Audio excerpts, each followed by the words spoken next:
Bienvenue dans Expansion, un podcast par Eric Flack qui s'adresse à toutes celles et ceux qui cherchent à constamment en apprendre le plus et à s'améliorer aussi bien mentalement que physiquement. Et aujourd'hui, épisode 83, on va parler de Lego. Je vais parler de Lego un petit peu sous certaines formes. On va voir, ça provient comme d'habitude de réflexions personnelles que j'ai eues il n'y a pas très longtemps. Et avant toute chose, j'aimerais préciser quelque chose. J'ai tendance à faire des intros avant le vif du sujet des épisodes qui peuvent être un peu longues, en tout cas au goût de chacun, ce que je comprends très bien, notamment dans les épisodes solo du coup. Donc à partir de maintenant, il y aura toujours un timecode dans la description du podcast ou dans la description de la vidéo YouTube du podcast où ça sera indiqué par exemple 4 minutes 30, début du sujet, entre guillemets. C'est pour séparer un petit peu ce qu'il y a avant et ce qu'il y a après, les petites intros que je fais, typiquement où je blablate un tout petit peu parfois, où je réponds à des questions, où je discute un petit peu parce que je sais que certaines personnes, ça ne leur plaît pas, je comprends très bien. Je sais qu'il y a certaines personnes qui aiment bien quand je parle plus longtemps et quand je dis tout et n'importe quoi, j'exagère un petit peu, mais voilà, chacun a ses préférences bien sûr. Moi j'ai envie de respecter ça, j'ai envie de respecter ton temps et ton intérêt que tu accordes à ces épisodes, mais voilà, évidemment parfois moi j'ai aussi envie moi je fais ces épisodes, je les fais pour moi, tu vois.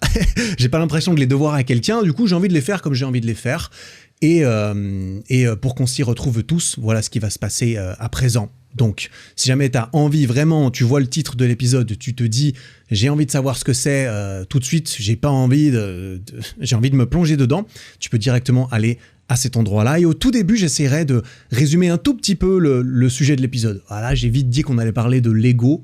Voilà. Et puis, il y a des bonnes chances que je mette d'autres timecodes. Si j'ai le temps, s'il y a moyen de séparer, de découper l'épisode en plusieurs parties, je mettrai les timecodes de chacune des parties avec un petit titre, ce qui permet de mieux placer le contexte du sujet de ce dont je vais parler. Est-ce que ça t'intéresse? Est-ce que tu t'en fous? Est-ce que tu veux aller à telle ou telle partie? Est-ce que tu veux tout écouter du début à la fin? Mon but, c'est de pouvoir m'accommoder un petit peu à tout le monde en faisant ça. Mais il faut que tu sois au courant. Voilà. Comme ça, tu sais.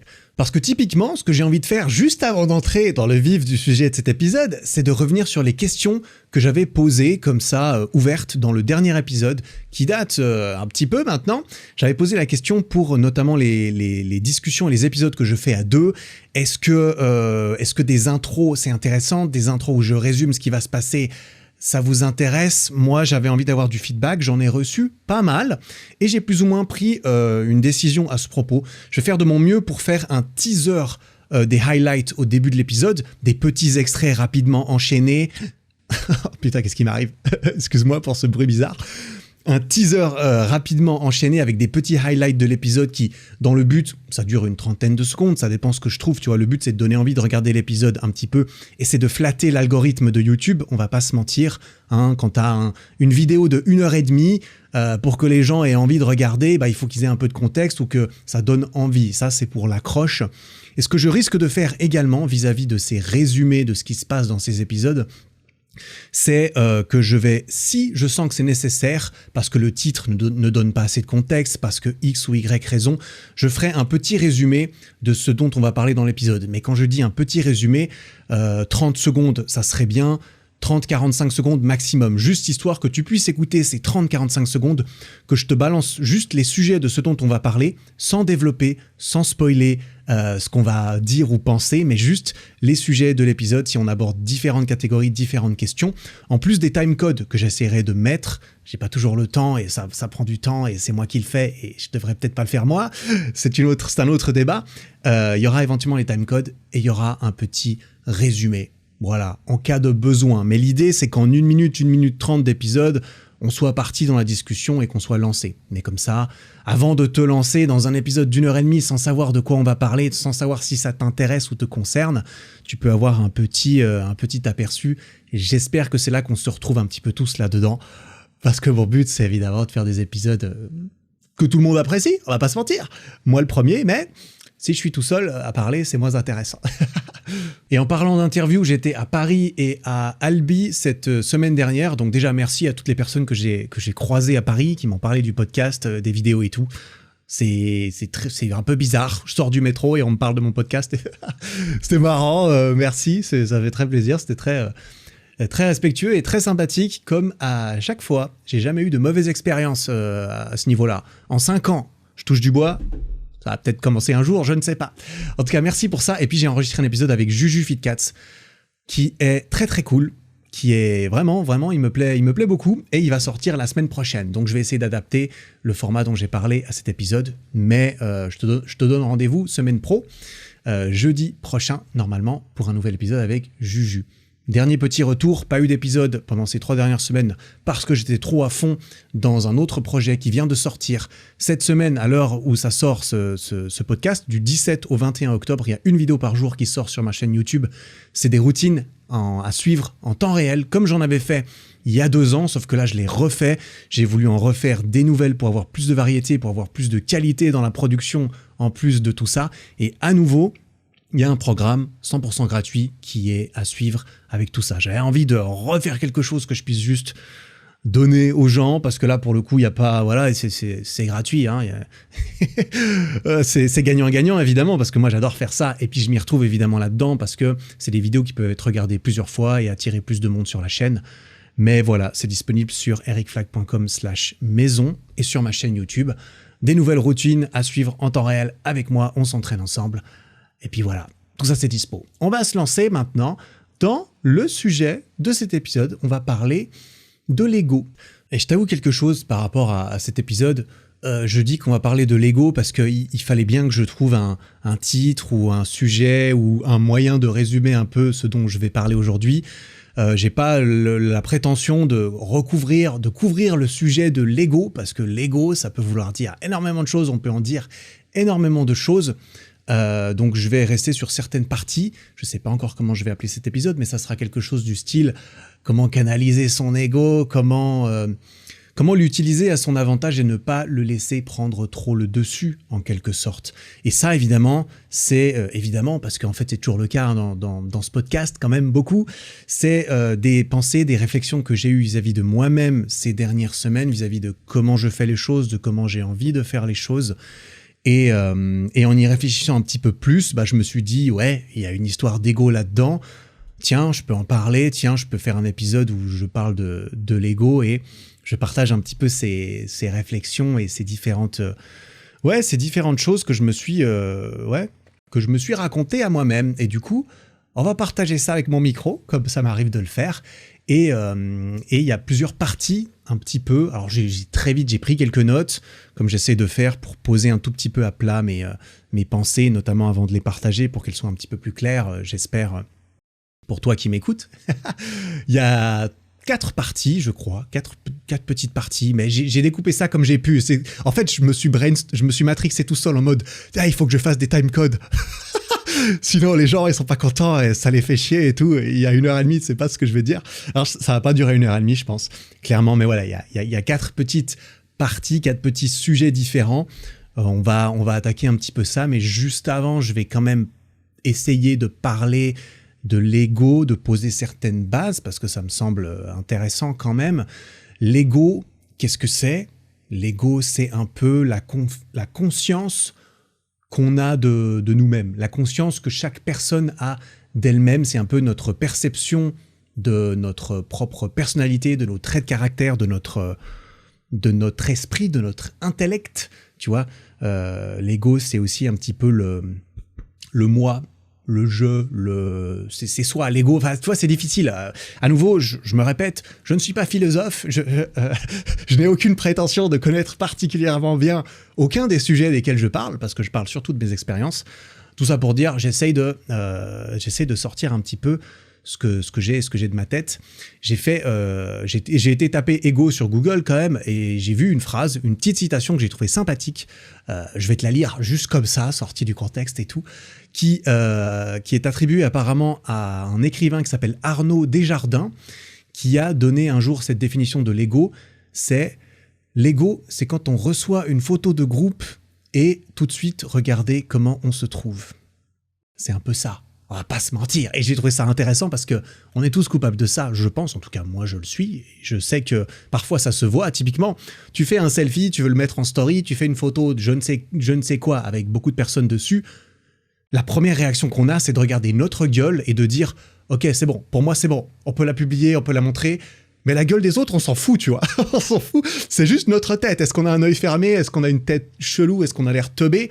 Là, ça va nous déranger. Mais si les autres, ils ont ça et que nous, on a le parfait sourire, tout va bien. Notre ego, il est OK, c'est bon, ça correspond à l'image que j'ai de moi-même. Ça correspond à l'image que j'ai envie de renvoyer aux autres. Tu vois, l'ego, il joue un petit peu avec tout ça. Et c'est ça que je trouve assez intéressant. Et on est tous confrontés en tant qu'humains dotés de conscience à ces réflexions plus ou moins ouvertement. On le réalise plus ou moins. Certaines personnes le réalisent plus que d'autres, j'imagine, ont une meilleure conscience d'elles-mêmes que d'autres. Et avoir conscience de soi, c'est un petit peu... Ouais, alors à nouveau, c'est difficile de poser des définitions, comme j'ai dit. Mais avoir conscience de soi, c'est généralement, j'aurais envie de dire, c'est réussir à regrouper un petit peu l'image qu'on a de soi-même et l'image que les autres autour de nous perçoivent de nous. Si ces deux images sont équilibrées, sont à peu près les mêmes, eh bien on a probablement une assez bonne conscience de soi. Ça veut dire ça veut pas nécessairement dire qu'on sait qui on est, je pense, mais ça veut éventuellement dire qu'on est cohérent entre ce qu'on pense de soi et on a une bonne vision de ce que voient les autres, en fait. Une bonne vision réaliste.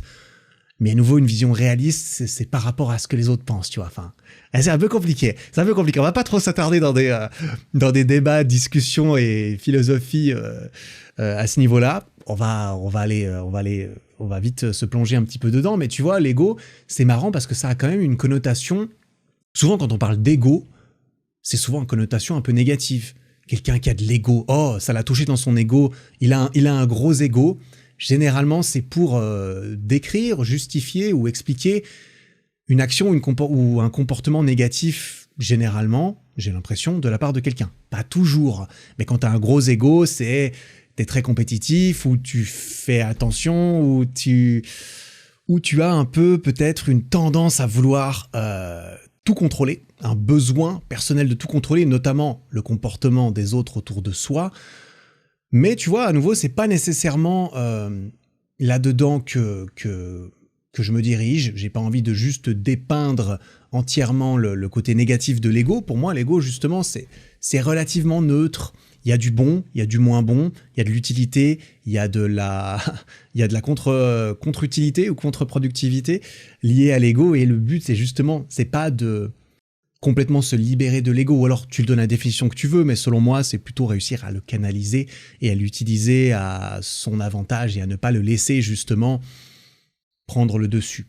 Bref, tu vois, l'ego, on le retrouve justement, ce que je trouve intéressant, c'est que pour aller au contraire de cette tendance un petit peu de négativité, c'est qu'on le retrouve dans énormément de comportements, l'ego, typiquement, que ces comportements soient gentils ou méchants, ils peuvent être drivés et guidés par l'ego, que ces comportements soient égoïstes ou altruistes, ça peut être à chaque fois autant l'ego qui s'exprime. Tu vois, faire le show à la plage devant tes potes, ou alors vraiment tout faire pour pas perdre à un jeu devant tout le monde et pour pouvoir montrer que c'est toi le meilleur, ça c'est peut-être un petit peu l'ego négatif parfois, mais par exemple, faire un don à quelque chose ou à quelqu'un, ça peut être aussi une énorme démonstration d'ego, alors que c'est une action totalement positive.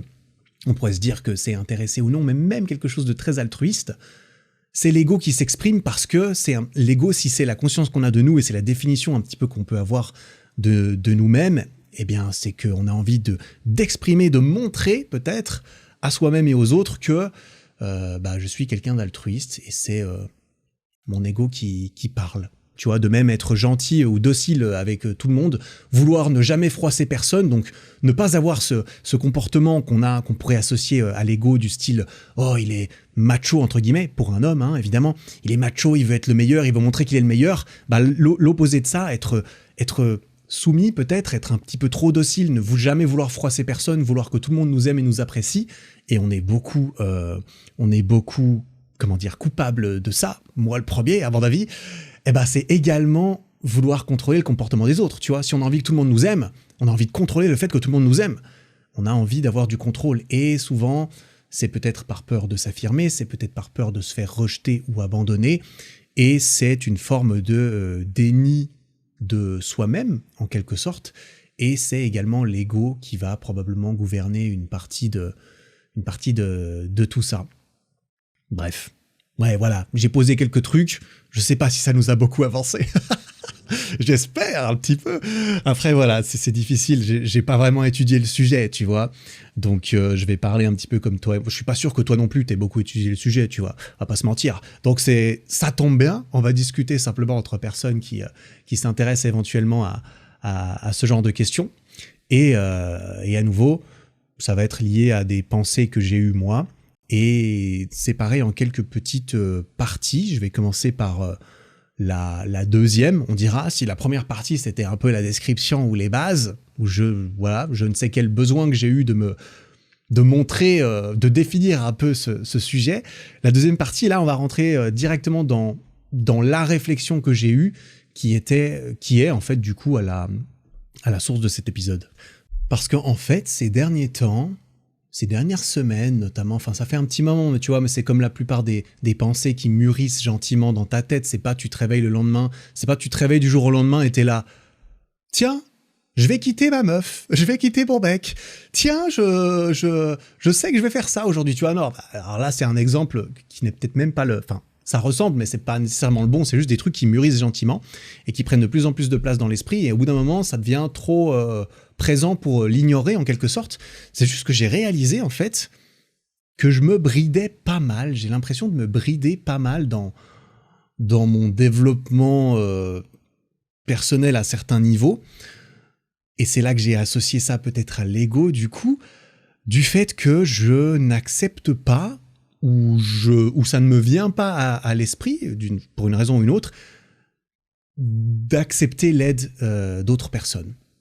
D'accepter que d'autres personnes puissent m'aider ou m'apprendre des choses que je ne sais pas, que je ne sais pas bien faire et que je pourrais apprendre à faire plus rapidement. En fait, quand je me suis posé un peu, j'ai regardé un peu ces dernières années, là, depuis que j'ai commencé il y a 5 ans, ça va faire 5 ans bientôt que j'ai commencé un peu mon métier actuel, qui est apparemment créateur de contenu, entrepreneur, chose du genre.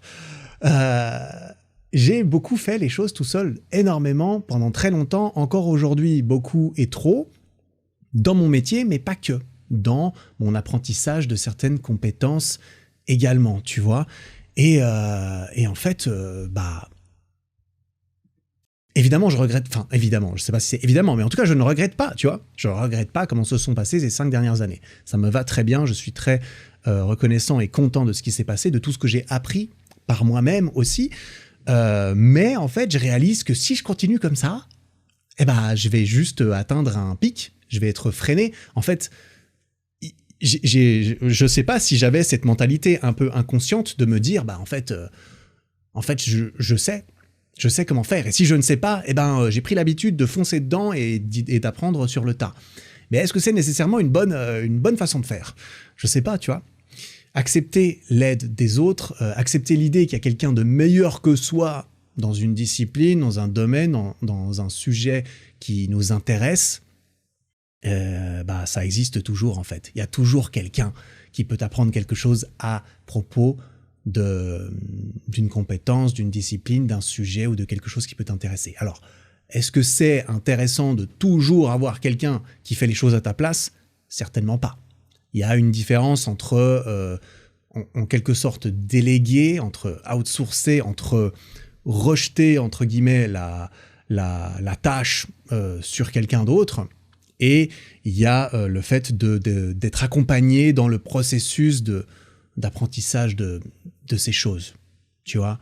Pour en revenir un petit peu à mon parcours, parce que c'est un petit peu là-dessus que je me suis basé forcément pour réfléchir à tout ça, c'est que quand j'ai commencé tout ça il y a 5 ans, j'ai commencé mes activités d'indépendant. Je suis indépendant.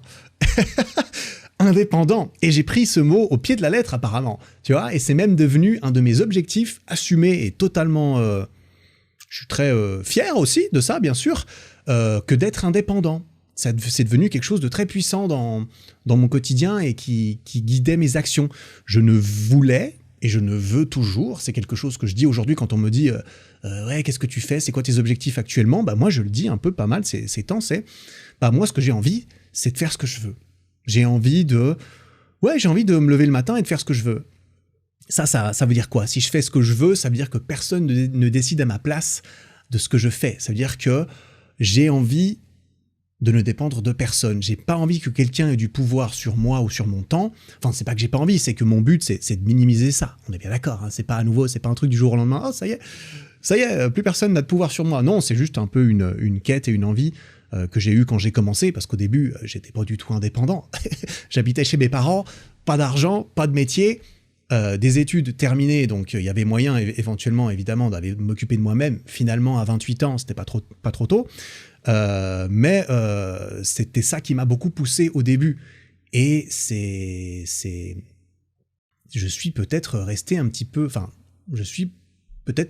là-dedans trop longtemps, ou en tout cas, je n'ai pas envie que ça soit le cas trop longtemps, parce que quand j'ai commencé tout ça, je voulais être indépendant, j'étais seul, j'avais pas vraiment de compétences ou de réseau ou de contacts. En tout cas, j'en ai pas cherché non plus. Hein, ça, c'est très important de le noter. Je n'en ai pas cherché.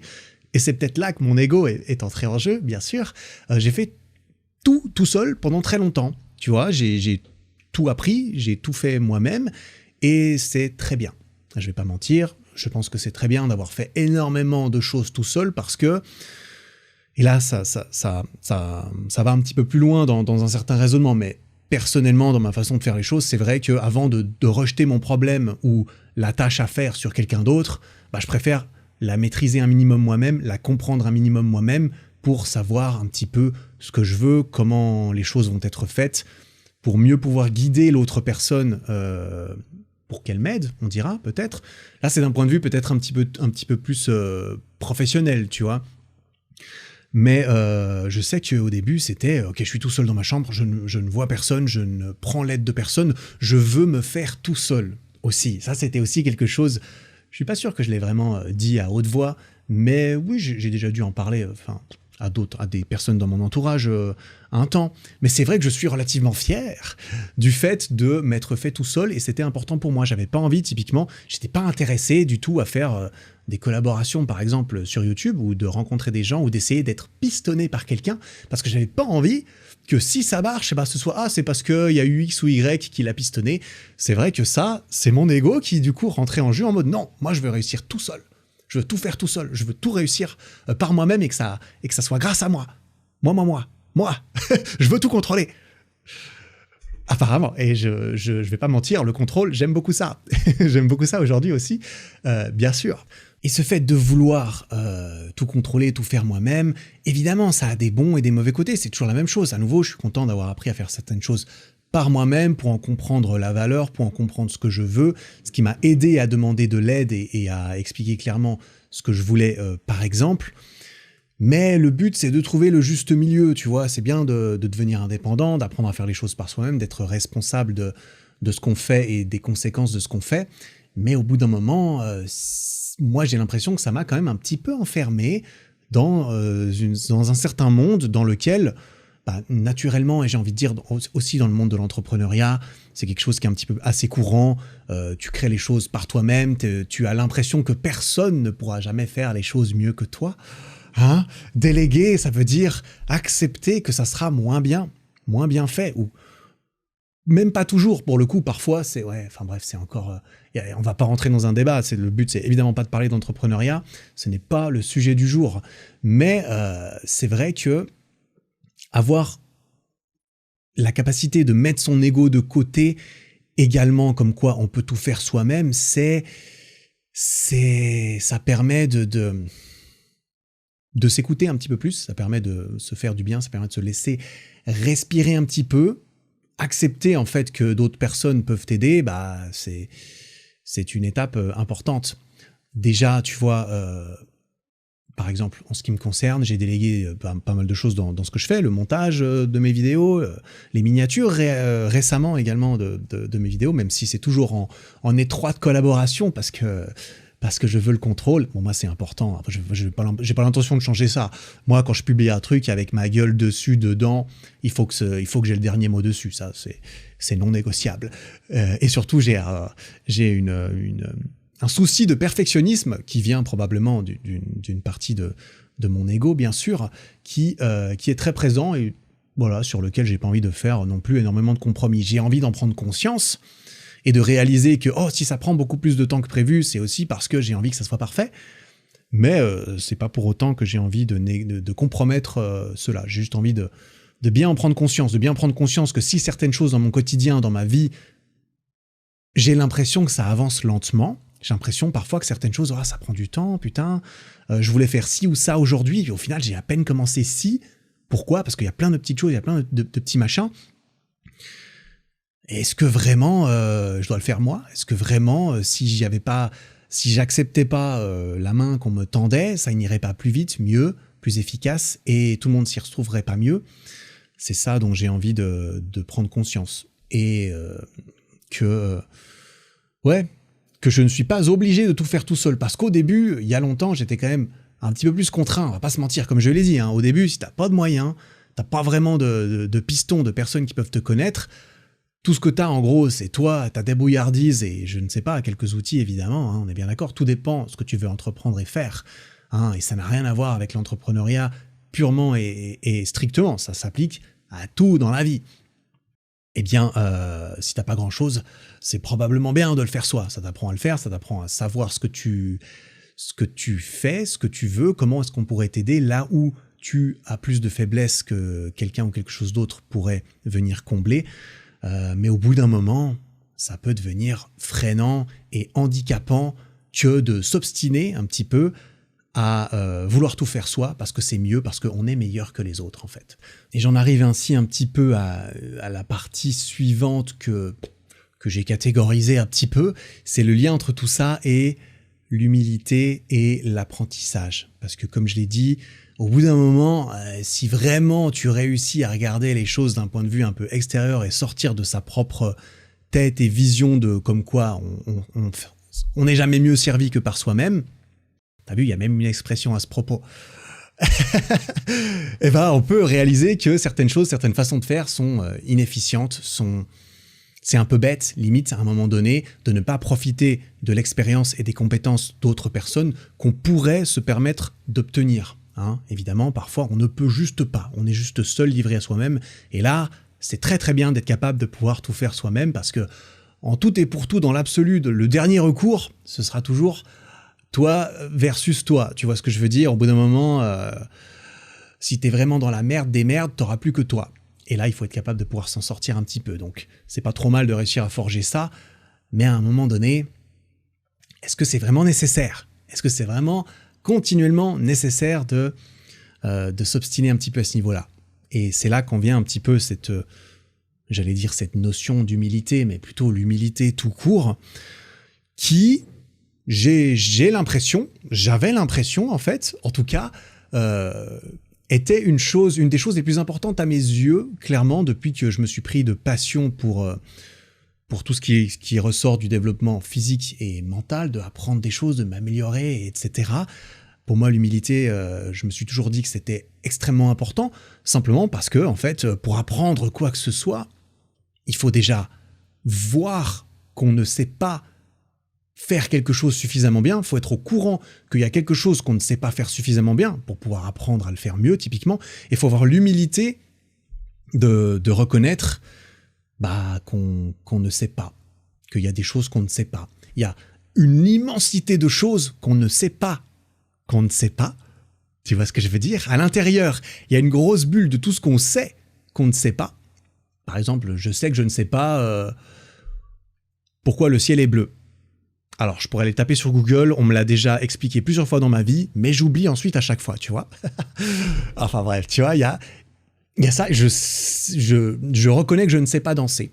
Alors vraiment, moi, danser, c'est catastrophique de mon propre point de vue. C'est peut-être un petit peu moins catastrophique que ce que j'ai l'impression, Mais voilà, alors des trucs en disco où je tape des bras, j'ai un bon sens du rythme, tu vois, je fais de la musique et tout, ça a dû aider, j'ai un bon sens du rythme, donc j'arrive à taper des bras sur le beat d'une musique, comme ça, je fais des petits trucs. Mais c'est pas incroyable, c'est pas de mon propre point de vue, c'est vraiment pas incroyable. Et donc, l'humilité, c'est de reconnaître, en fait, qu'il y a des choses qu'on ne sait pas faire. Pour pouvoir, en fait, apprendre à faire quelque chose, il faut d'abord reconnaître qu'on ne sait pas le faire. Et parfois, il faut justement, et c'est là, apparemment, que je me trompais un peu vis-à-vis de moi-même, ou qu'il y avait cette partie de l'humilité que, apparemment, ne ressortait pas suffisamment à mes propres yeux, c'était que, parfois, il faut avoir l'humilité d'accepter de l'aide extérieure pour encore mieux apprendre ces choses qu'on sait, qu'on ne sait pas. Hein. Cultiver l'humilité, c'est rester conscient qu'il existe tellement de choses et de domaines qu'on comprendra jamais dans sa vie, et faire cela, c'est un moyen de maintenir son ego en laisse. Tu vois. Et là, j'en viens un peu à certaines choses que j'ai prévues, que j'ai envie de faire. Parce que, évidemment, j'ai ce genre de réflexion ces derniers temps. Hein, comme j'ai dit, ça fait un petit moment que j'y pense et que je suis arrivé à certaines conclusions vis-à-vis de moi-même. C'est pour ça que je me permets aussi d'en parler là, parce que ça me semble un petit peu plus complet. J'ai envie de changer ça, en fait. Avoir des réflexions personnelles, écouter des podcasts et se dire « Tiens, c'est vrai, moi aussi », mais ne rien changer. Bon, tu vois, c'est comme lire un livre et puis absolument rien changer dans son quotidien ou sa vie, en conséquence ou sa façon de penser, bon, voilà, c'est cool, mais au bout d'un moment, ça ne sert à rien. S'il y a rien qui change, tu vois ce que je veux dire. J'ai envie de changer des choses. Je veux apprendre à faire plus de choses, mais j'ai envie d'accepter l'aide d'autres personnes ou d'autres choses pour m'aider à y parvenir. Quelque chose que je réalise que je n'ai extrêmement peu fait ces dernières années. Je n'ai pas vraiment le souvenir d'avoir été formé, de m'être formé au sens formel du terme, tu vois.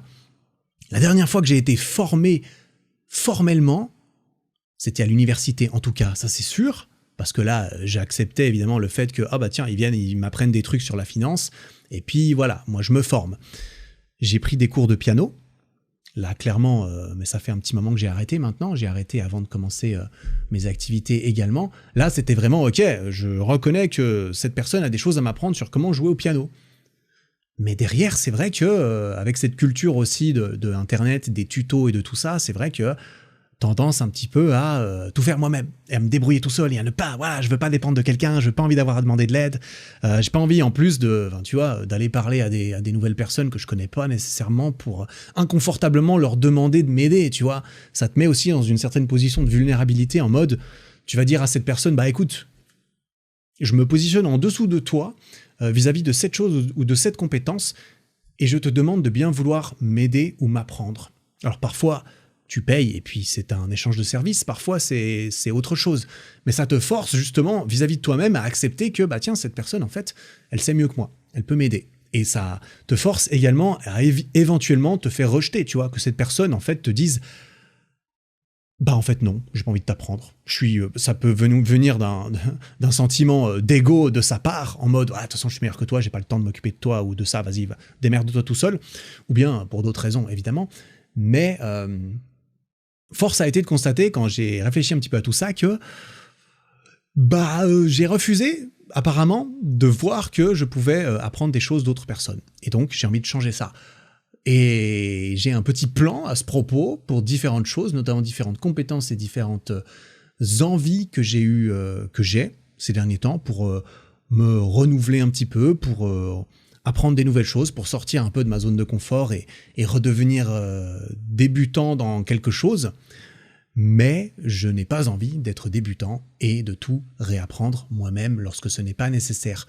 Pourquoi ? Aussi parce qu'aujourd'hui, j'ai plus de moyens. J'ai plus de moyens financiers, j'ai plus de personnes que je connais et je suis moins timide ou inconfortable aussi à l'idée d'aller demander à quelqu'un de m'aider, tu vois, d'aller parler à des nouvelles personnes. Un peu moins quand même. Donc j'ai envie d'en profiter. J'ai envie de pouvoir profiter des compétences d'autres personnes. Et c'est pour ça que l'année prochaine, j'ai prévu de faire pas mal de choses. Évidemment, je vais former ça pour que ça puisse à la fois être utile pour moi, pour ma vie, mais que on moyenne ça et que ça soit utile pour ma vie professionnelle, tu vois. Ça, c'est l'avantage, c'est que apprendre des nouvelles choses, ça peut être mon métier également, si je le fais bien. Et je vais sûrement faire des vidéos à propos de différentes choses. Mais, l'exemple que j'ai donné, j'aimerais bien apprendre à danser. C'est con, hein. En fait, il y a beaucoup de choses, j'ai réalisé, il y a beaucoup de choses qui m'intéressent et qui font du sens par rapport à mes antécédents, on dira. J'ai envie d'apprendre à contrôler mon corps et à bouger mon corps encore plus et encore différemment. Je fais de la muscu, j'ai l'impression de bien comprendre comment comment contrôler l'apparence de mon corps. Ensuite, j'ai fait du street, j'arrive à tenir des positions spéciales dans l'espace, etc. Mais c'est extrêmement limité, hein, derrière. Prendre le contrôle de son corps dans l'espace, c'est un peu quelque chose que je dis quand je vends le street workout, typiquement. Oui, c'est une micro-partie de ce dont ton corps est capable. Et là, ce qui m'intéresse, en fait, c'est une catégorie qui est assez populaire, qui a été popularisée ces dernières années. C'est un petit peu l'art du mouvement, en fait, le mouvement. Et le mouvement, c'est énorme. Il y a énormément de choses dedans, de disciplines, d'activités, de choses. Et c'est ça que j'ai envie de creuser un petit peu plus. Et donc, et pas que ça, hein, il y a d'autres choses qui m'intéressent. Si j'apprends à danser, bah, pourquoi pas apprendre à chanter, tu vois. C'est qu'en fait, ces compétences sociales un peu qui ont une connotation un peu de ridicule et de peur sociale de ridicule et d'humiliation en quelque sorte. Tu vois, quand tu sais pas jouer du piano, bah, tu peux taper sur les notes, faire n'importe quoi et personne va se moquer de toi. Par contre, quand tu danses ou que tu chantes pas très bien, là, le sentiment est différent, tu comprends ? Et ce genre de choses un peu inconfortables, j'aimerais bien me développer un peu plus là-dedans et je ne compte pas le faire tout seul. Parce que là, évidemment, au contraire, j'ai envie de dire, si je fais ça, je vais le faire à fond, je vais aller chercher des gens qui puissent m'aider, m'apprendre et que je vais évidemment rémunérer en l'échange, tu vois. C'est bien à ça que ça sert d'avoir des moyens, justement, aussi, j'ai envie de dire. Donc, j'ai envie de faire ça. Et ça commence ce week-end. Ce week-end, je me suis inscrit. C'est la première fois que je vais faire un genre de workshop, de machin, où on va m'apprendre quelque chose sur un week-end. Et je sais pas pourquoi je l'ai pas fait plus tôt, tu vois, c'est con. Pour des raisons d'ego, j'imagine, je ne sais pas exactement. Je vais aller faire un workshop ce week-end de 2 jours de Animal Flow.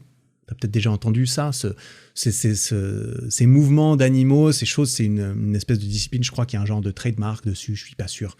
Ça a été beaucoup popularisé par Ido Portal, mais lui, il a fait sa propre méthode, et d'après ce que je me suis renseigné dessus, sa méthode, elle est relativement fermée quand même. Enfin, le mec, apparemment, justement, c'est marrant. Alors, ça ne concerne... Je ne connais pas la personne, mais d'après les témoignages que j'ai vus et lus, apparemment, ce monsieur aurait un très gros ego, justement, et ça se ressentirait dans sa méthode et dans sa façon d'enseigner. Quoi qu'il en soit, je vais aller faire ça. Je trouve ça trop cool. Moi, j'aime bien tenir sur les mains, faire des trucs comme ça. Mais là, apprendre à déplacer mon corps avec plus de grâce, avec plus d'élégance, tu vois, ouais.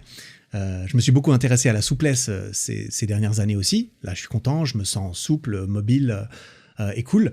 Mais pas mobile dans le sens, tu vois, mobile dans le sens, oui, je peux me plier en avant, je peux toucher mes pieds, je peux faire des choses comme ça, mais pour autant, je ne sais pas danser, je ne sais pas me déplacer comme un singe, ce genre de choses. C'est trop stylé, j'ai envie d'apprendre ça, mais il faut que je reconnaisse que je ne sais pas le faire, que je ne sais pas l'apprendre, et que tout seul, ça va pas le faire. Même si j'ai pris l'habitude de faire les choses tout seul, ça va pas le faire. Voilà. Et si je dis ça, évidemment, comme d'habitude, si je raconte tout ça, c'est pour que tu y trouves des parallèles vis-à-vis de toi-même. Que toi-même, tu éventuellement, ça fasse naître des réflexions où tu te dis, tiens, c'est marrant, mais c'est vrai que moi aussi, au quotidien, il y a ci ou ça que peut-être, en fait, je peux réaliser que je m'obstine à vouloir le faire tout seul pour les mauvaises raisons. Pour des raisons d'ego négatif, en quelque sorte. Tu vois, comme d'habitude, moi je partage ça. Évidemment que tout le monde ne peut pas, que personne ne peut s'apparenter à ma propre vie entièrement. Personne ne peut s'apparenter à ta propre vie entièrement, à part toi. Mais bien sûr, on peut tous reconnaître qu'on peut apprendre des autres, tu vois. Moi le premier, putain. Bon, il reste 2 dernières petites catégories, un peu arbitraires, comme je l'ai dit, de sujets sur lesquels... je vais parler un tout petit peu, dont le dernier, c'est justement des pistes un peu pour mieux réussir à rééquilibrer un peu son ego auquel j'ai pu penser. Juste avant, si tu aimes bien le podcast, je t'encourage à me le faire savoir. Par exemple, tu peux mettre des notes sur Spotify, tu peux mettre des notes sur iTunes, tu peux partager le podcast, un épisode qui te plaît sur Instagram, sur Twitter, où tu veux, tu peux le dire à tes potes, tu vois. Je profite de placer ma pub en quelque sorte, quand même, mine de rien, tu vois. De même, si tu as envie ou besoin de matériel sportif ou de programme, eh bien, ericflack.com, c'est toujours là. Moi, j'en profite. Je sais pas, je me dis... En fait, je pense, c'est mon ego. Mon ego me monte à la tête. Tu sais pourquoi ? Parce qu'il y a pas longtemps, le podcast a atteint 1 million d'écoutes. On a fait 1 million d'écoutes sur ce podcast. Ça veut dire 1 million de téléchargements de tous les épisodes. Et j'en ai parlé un peu autour de moi. Il y a plein de gens qui me disent putain, il vaut très cher ton podcast. Ça me monte à la tête. C'est mon ego un petit peu qui a pris le dessus en mode. Et ça m'arrive souvent. Je vais pas mentir, hein, mais c'est pas le débat. Mais des gens me font remarquer, putain, Eric. Tu capitalises très peu sur ton business, en fait. Tu pourrais faire tellement plus de thunes si tu voulais. J'essaie de combattre ça quand même, parce que ça m'intéresse pas spécialement. Mais il y a cet ego, il y a cet aspect un petit peu compétition qui entre en jeu. Bah tiens, c'est marrant, et c'était même pas prévu. C'est justement le petit sujet suivant, l'avant-dernier sujet auquel je voulais parler. Et je vais y aller sans transition, je vais m'arrêter là-dessus. Hein, voilà, mais peut-être que je ferai de l'auto-promo de temps en temps dans certains épisodes. Je sais pas, je sais pas pourquoi. Voilà. Je te laisse répondre à cette question. Pourquoi ? Je sais pas. Pour capitaliser sur tout ça, quand même, un petit peu. Bref. Continuons. L'ego et la compétition, justement, c'est notamment l'ego qui peut parler un petit peu, parfois... Notamment la compétition, c'est aussi une histoire de comparaison avec les autres. Chercher le succès, par exemple, à court terme et à tout prix, c'est parfois l'ego qui s'exprime beaucoup. Pourquoi ? Aussi parce qu'on a l'impression parfois que tout le monde autour de soi fait ça, qu'il faut faire pareil, que pour être compétitif, pour s'en sortir, quand on se positionne dans une compétition avec les autres, là il y a une grande notion d'ego qui entre en jeu, et quand on a envie d'être le meilleur, parfois, on se laisse emporter un petit peu plus loin et on laisse son ego dicter nos actions, comment est-ce qu'on fait les choses.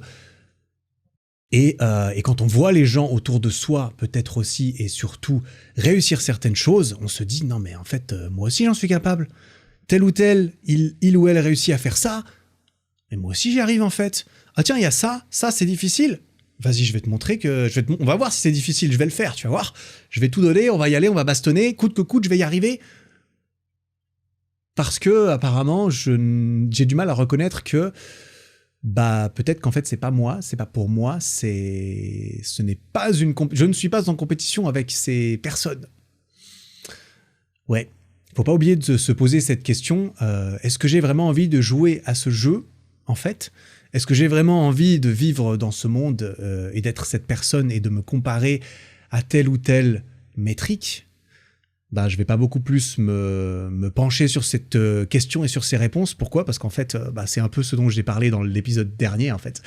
L'épisode 82 sur le succès des autres et la comparaison, en fait, c'est de ça dont je parle. Mais il y a une notion d'ego là-dedans, j'imagine. C'est pour ça que, apparemment, j'ai écrit ça dans mes notes. Et que je me suis dit, tiens, effectivement, l'ego a son côté négatif là-dedans également. Et pour en revenir au jeu auquel on a envie de jouer, j'avais fait un épisode dessus, j'ai fait un épisode sur les jeux, dont j'avais peut-être parlé aussi, je sais plus quand, dans le dernier épisode peut-être. Je parlais de la notion de jeu infini dedans. Et le jeu infini, c'est justement un type de jeu qui force un petit peu à canaliser suffisamment l'ego au quotidien. Parce qu'en fait, l'ego parfois, et c'est là, en fait, vis-à-vis de moi, mon ego, en fait, souvent, j'ai l'impression, me pénalise. Comment ? Parce que, évidemment, ces réflexions viennent de moi, donc je vais dire les termes, comment je les pense, plutôt que d'essayer de généraliser à tout le monde, je vais dire pour moi. J'ai l'impression que mon ego me pénalise pas mal au quotidien, parce que il faut que je fasse tout, il faut que je fasse tout bien, et il faut que je fasse plus que moi, plus que les autres, beaucoup. Et ça, en fait, c'est pas tant un problème. Si j'arrive à tout faire bien et à tout faire mieux que tout le monde, tant mieux. Le problème de ça, c'est que la contrepartie, c'est que je m'explose un peu parfois, tu vois. C'est que je me mets trop de pression, trop de stress, que c'est négatif, que ça me fait du mal pour certaines... quand ça part trop dans les extrêmes, parfois, ça m'a fait du mal par le passé. J'essaie de canaliser ça et de changer ça, notamment cette année. Le but, c'est justement à ce niveau-là de canaliser apparemment mon ego et mes ambitions peut-être, mais mes ambitions, c'est beaucoup mon ego quand même. Canaliser suffisamment pour ne pas me brûler trop vite. C'est-à-dire ne pas vouloir trop tout faire tout vite, tout le temps, tout seul. Un petit exemple, typiquement, c'est il n'y a pas longtemps, là, ce programme dont j'ai parlé, ce nouveau programme gratuit que tu peux suivre avec les vidéos sur ma chaîne, je l'ai annoncé en story, en mode, ouais, j'ai annoncé fièrement, je me souviens bien, un jour, j'ai annoncé fièrement en story, ouais, lundi prochain, nouvelle vidéo, mardi, nouvelle vidéo, allez, nouvelle vidéo tous les jours de la semaine, parce que je me suis senti, ouais, c'est bon, c'est fait, je vais y arriver, et en fait, j'ai réalisé à nouveau la veille, en fait, ça va pas être possible. C'est pas possible, ça sort demain. Et donc, j'ai dû refaire une annonce en mode, les gars, je me suis un peu emballé, désolé, en fait, non, j'ai cru que j'allais pouvoir tout faire aussi vite que ça, mais c'est pas le cas. Et ça m'a beaucoup pénalisé par le passé, notamment d'annoncer des choses ou de m'imposer des deadlines arbitrairement trop exigeantes. Parce que parfois, il y a des deadlines, on n'a pas le choix, tu vois. Payer ses impôts en temps et en heure, on n'a pas trop le choix, typiquement. Enfin, bref, tu vois ce que je veux dire. Mais il y a beaucoup de choses qu'on s'auto-impose, notamment, j'ai l'impression que c'est mon cas. Et là-dessus, justement, mon but, ça a été de relâcher la pression, de relâcher un peu mon ego et d'accepter, du coup, de relever le pied, d'accepter que d'autres personnes ne vont peut-être pas relever le pied, que d'autres personnes vont toujours plus vite, toujours plus fort. En tout cas, c'est l'impression que ça donne. Hein, et de me laisser souffler un petit peu, en fait. Et d'accepter de l'aide également, pour pouvoir mieux supporter, entre guillemets, cela. Supporter, c'est pas vraiment le bon terme, pour pouvoir mieux me plaire dans certains processus. Clairement, le but, c'est pas de me brûler, c'est pas de te brûler, c'est pas de... Tu vois, l'ego, probablement, joue un certain rôle parfois aussi. Hein. Alors, c'est clairement pas le seul. J'ai pas envie de m'aventurer dans des trucs ou quoi, mais en tout cas, en ce qui me concernerait, si je partais en burn-out, mon ego aurait probablement un bon rôle là-dedans. Burn-out, tu vois, en mode maladie psychologique, tu vois, pas juste petite déprime, mais vraiment le vrai burn-out. Et ça, ces derniers temps, j'y ai été confronté, on dira, de par des personnes dans mon entourage, et c'est vraiment pas quelque chose de bien. Donc ouais, pour en revenir vite fait à là où j'en suis parti avec ça, dans le jeu infini, la définition du jeu infini, c'est de juste jouer, de jouer le plus longtemps possible. Et quand tu veux jouer le plus longtemps possible, tu ne peux pas prendre de raccourcis, tu ne peux pas sprinter, parce que tu vas cramer trop rapidement et tu vas perdre. Tu vas perdre parce que tu vas devoir arrêter de jouer. Et canaliser mon ego pour favoriser la longévité, pour favoriser l'horizon plus lointain, c'est quelque chose d'important. En ce qui me concerne, j'ai l'impression. Voilà. Voilà, j'ai posé mon truc. Bref, on a tous certaines forces, on a tous certaines choses qui nous viennent plus facilement. Il faut savoir garder l'humilité de reconnaître tout ce qui ne vient pas aussi facilement pour soi, tout ce pour lequel on a plus de mal. Par exemple, moi, j'ai eu du mal ces dernières années, hein, parce que cette année, j'ai beaucoup travaillé dessus quand même. Hein. Je vais pas me jeter la pierre jusqu'au bout non plus, on dira. Cette année, j'ai fait beaucoup d'efforts pour justement relever le pied et et mettre mon ego de côté. C'est ça, en fait, c'est ça que je réalisais dans ces réflexions, c'était que si je voulais faire beaucoup quand même, toujours et toujours plus, c'était aussi une histoire d'ego. C'était pour prouver à moi et à tout le monde sûrement, ouais, regarde comme j'arrive bien à faire les choses. Moi, je peux le faire tout seul en plus, t'as vu ? C'est ça que j'ai envie de récupérer cette partie d'humilité que manifestement je n'ai pas suffisamment cultivée et accepter de l'aide et être plus, gentil avec moi-même. Je ne sais pas si c'est le bon adjectif. Bref. Tu vois un petit peu là où je veux en venir. Et sur ces belles paroles, je ne sais pas si elles sont belles, je ne sais pas si c'est le bon adjectif. Sur ces paroles, je vais partir dans la dernière petite catégorie avant de conclure cet épisode. Et cette dernière petite catégorie, c'est certaines choses auxquelles j'ai pensé pendant que je réfléchissais et prenais des notes sur cet épisode, pour des petits outils, des petits moyens un petit peu plus concrets et applicables pour lorsqu'on prend conscience de ça. Quand on prend conscience typiquement qu'il y a peut-être un déséquilibre dans l'image qu'on a de soi-même et peut-être l'image que les autres ont de nous, quand on prend conscience qu'en fait notre ego a peut-être trop dicté notre comportement, comment est-ce qu'on peut éventuellement rééquilibrer tout ça? Et étant donné que la définition de l'ego, apparemment, c'est la vision qu'on a de nous-mêmes, de notre personnalité, de peut-être qui on est, peut-être que c'est séparé, mais en tout cas, la vision qu'on a de nous, de qui on est quand même, un peu, beaucoup, pourquoi ne pas poser ça par écrit? Comme moi je l'ai remarqué, quand je pose des choses par écrit, ça devient tout de suite beaucoup plus... Ça devient un exercice compliqué. Avoir des pensées vite fait en mode « tiens, je vais faire ci, je vais faire ça », ou bien « je suis comme ci, comme ça ». Mais à partir du moment où il faut écrire les choses et les formuler et en faire des vraies phrases et pas juste des pensées volatiles, ça devient beaucoup plus puissant, beaucoup plus difficile aussi. Et souvent, moins amusant aussi. Enfin, plus dur, quoi. Plus inconfortable aussi. Mais on peut, très certainement, on peut tout à fait faire une liste, se lister par exemple. Mais comment est-ce que je me vois? Quel est mon ego? Quelle est ma vision de moi-même? Et essayer de poser ça par écrit.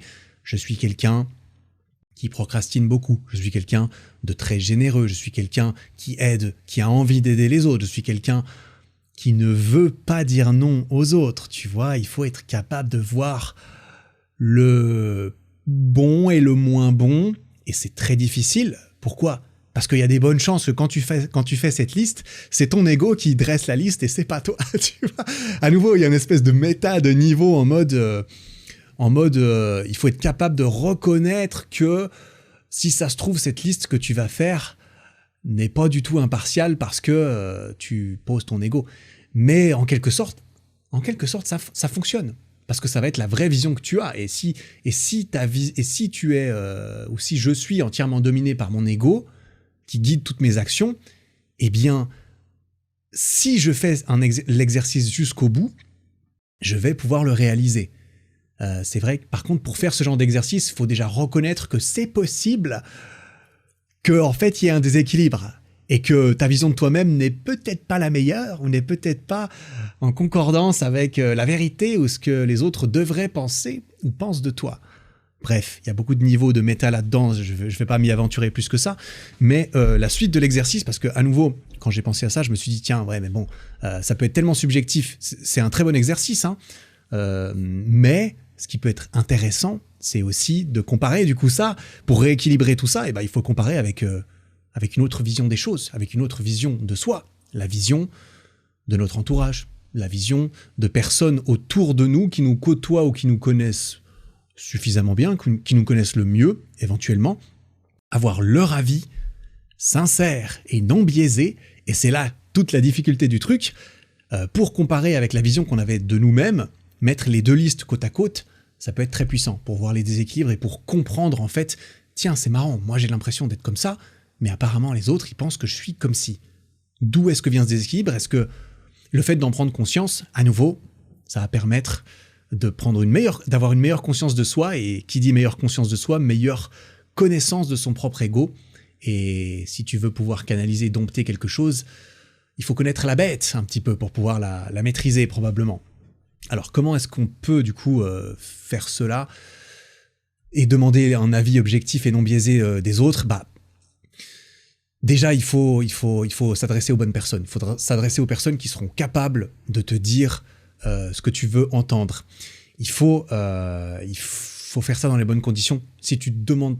Je vais essayer de structurer un petit peu plus ma pensée parce que j'ai l'impression que c'est pas très clair ce que je dis. Je pars un peu dans tous les sens. Je m'excuse. Si on demande à quelqu'un face à face, hey, tu penses quoi de moi? Est-ce que tu penses que je suis égoïste?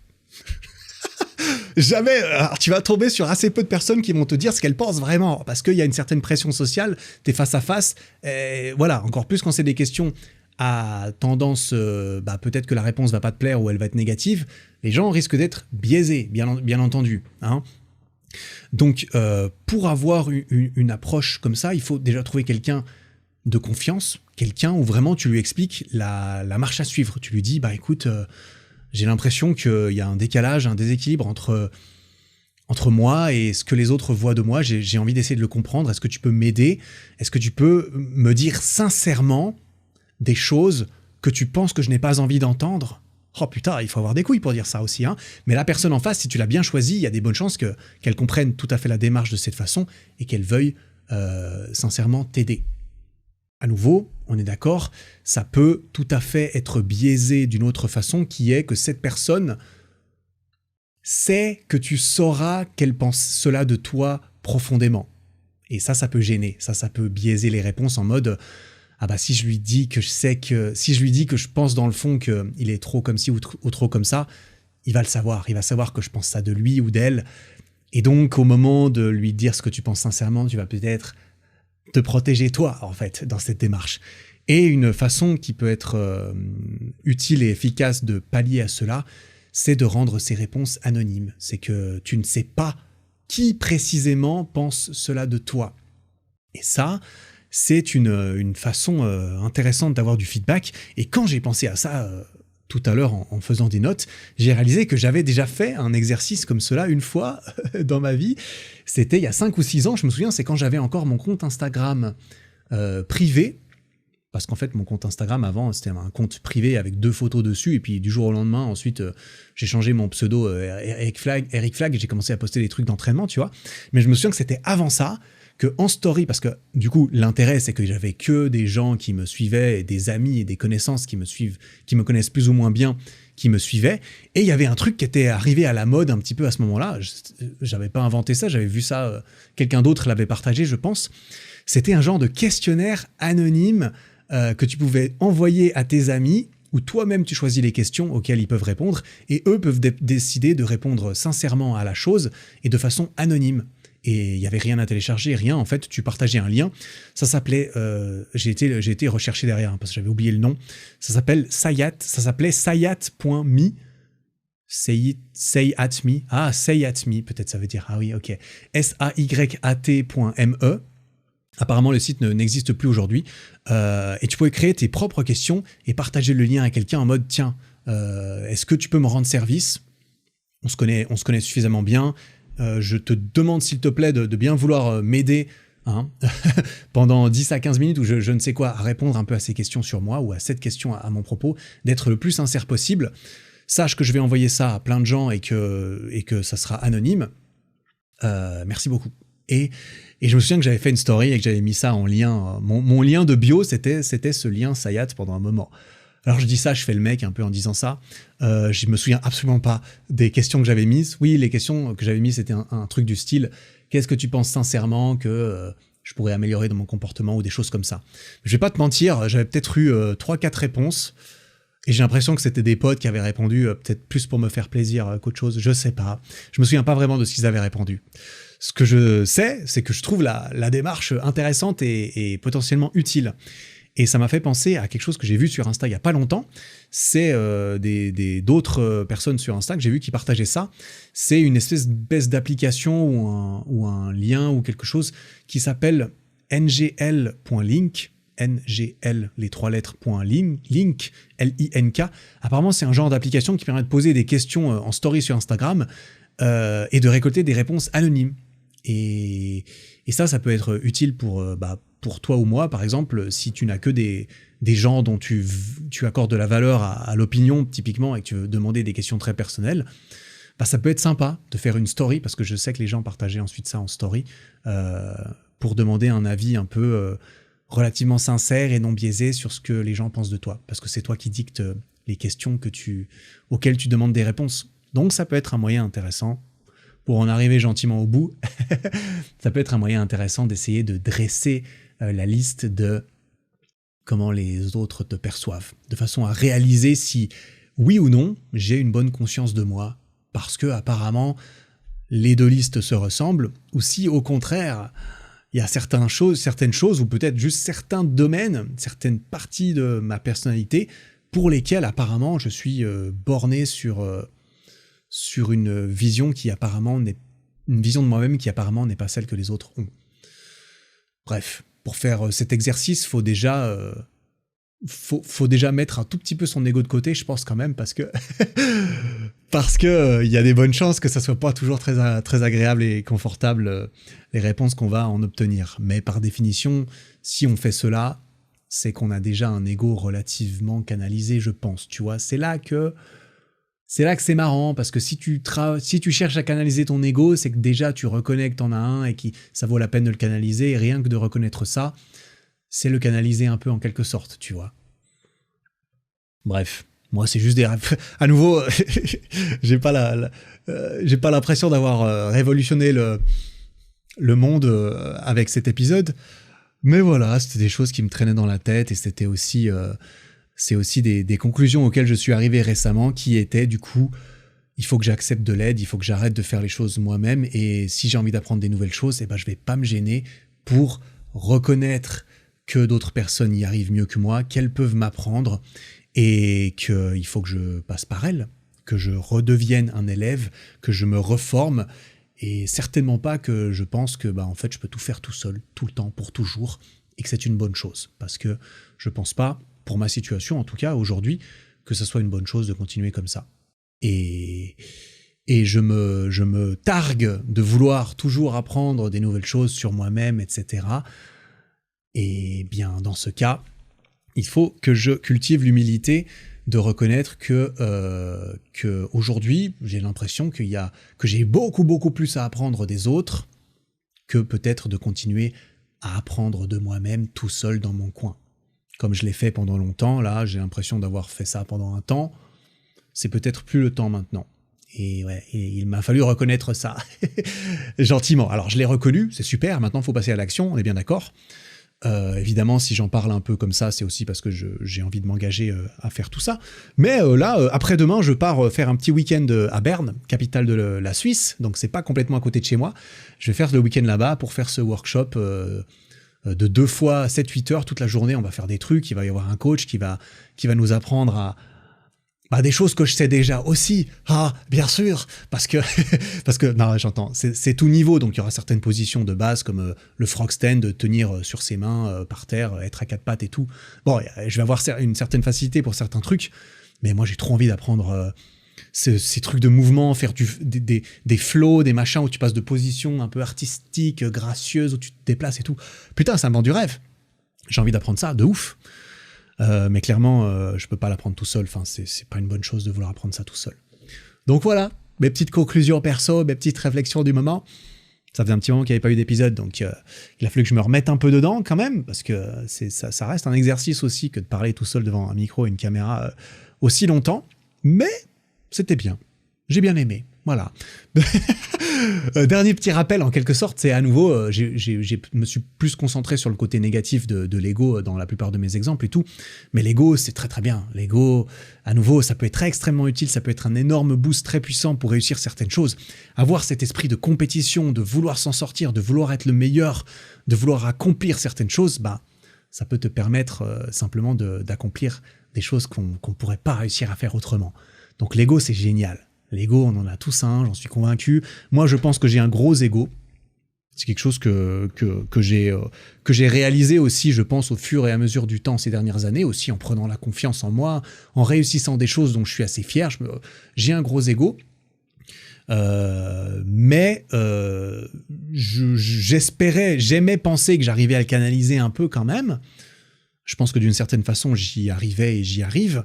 Mais il vient un moment donné où il faut faire un petit checkpoint en mode attention, on va pas prendre la confiance en mode oh putain, je canalise mon ego comme un gros boss, je suis le meilleur canalisateur d'ego. Tu sais, le truc complètement reverse en mode putain, je suis vraiment le mec le plus humble du monde. Personne n'est plus humble et modeste que moi. Humble.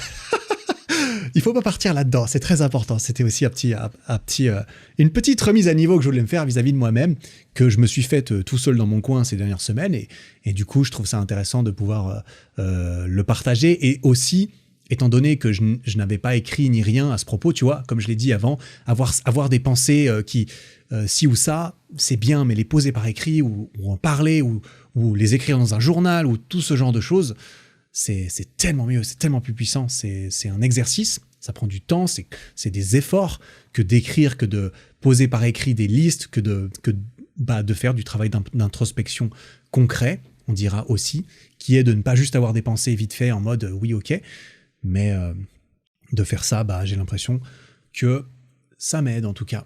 Donc voilà, j'espère que cet épisode et ces petites paroles auront pu résonner un petit peu. que ça va te servir, que tu vas y trouver de la valeur. Voilà, on va résumer ça à ça, histoire de pas faire des outros trop longues non plus, inutilement trop longues.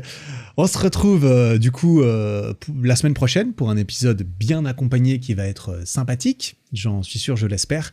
J'espère être régulier au niveau de la sortie des épisodes ces semaines à venir. Je ne promets rien parce que à nouveau, vu que je ne capitalise pas du tout sur mon podcast, pour moi il y a aucune pression, tu vois. Il y a aucune pression, je fais ça, c'est pas non plus ma plus grosse priorité. Peut-être que ça devrait l'être, putain, je sais pas. Si j'écoutais certains commentaires et conseils, et que je laissais mon ego prendre le dessus, peut-être que ça se ferait différemment. Enfin, prendre encore plus le dessus. Bref, je tourne en rond, je m'arrête. Merci beaucoup pour ton temps et ton attention. On se retrouve la semaine prochaine pour un nouvel épisode. Je l'espère. En attendant, travaille bien. Prends soin de toi. Ciao.